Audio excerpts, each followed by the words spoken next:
Los Angeles, mid-1980s. People didn't fear alleys anymore. They feared their bedrooms. They locked doors, shut windows, slept with lights on. Because the killer didn't knock. He didn't warn. He entered, while you were asleep. The newspapers gave him a name, the Night Stalker. But his real name was Richard Ramirez, and this is the story of how fear learned to walk barefoot at night. Richard Ramirez was born on February 29, 1960, in El Paso, Texas. His childhood was not normal. It was chaotic, violent, unstable.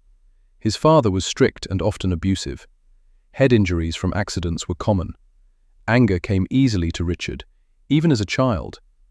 But the most dangerous influence came from someone he admired, his cousin. Richard's cousin, Mike, was a Vietnam War veteran. He told Richard stories, dark stories, violent stories.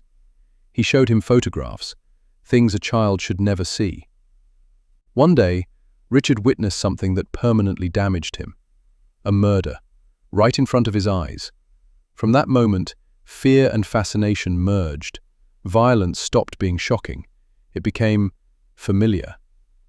By his teenage years, Richard was abusing drugs heavily. LSD, cocaine, anything that numbed reality. He drifted through cities. No job, no stability. He slept wherever he could, and slowly, quietly, he began breaking into homes. At first, to steal. Later, to do worse. Between 1984 and 1985, California experienced a nightmare. Attacks happened. At night, without pattern, in different neighborhoods, against men, women, elderly, young. There was no type. That made him terrifying. He entered homes through unlocked doors or windows. If you were asleep, you were vulnerable. Here is what investigators confirmed. Confirmed murders, 13. Attempted murders and assaults, many more. Suspected additional victims, possibly higher, never proven. The randomness made him impossible to predict. Richard Ramirez wasn't hiding his identity psychologically. He left symbols, spoke strange words, wanted attention. He believed he was chosen, protected by darkness. Fear fed him. And the media gave him exactly that. Police finally connected the crimes.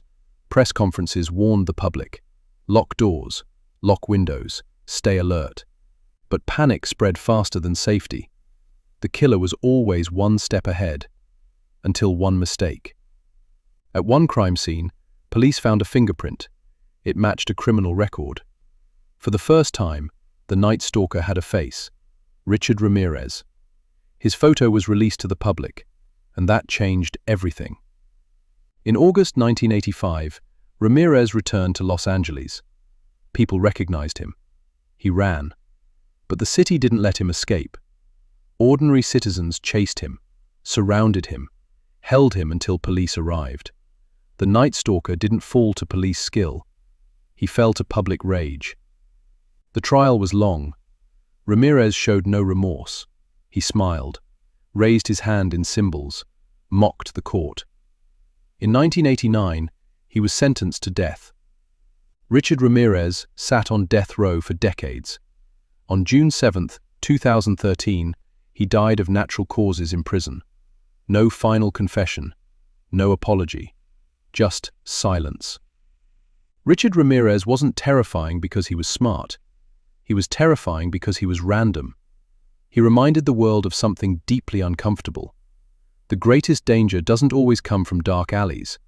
Sometimes, it comes through the window you forgot to lock. And even today, when the lights go out, some people still check their doors twice.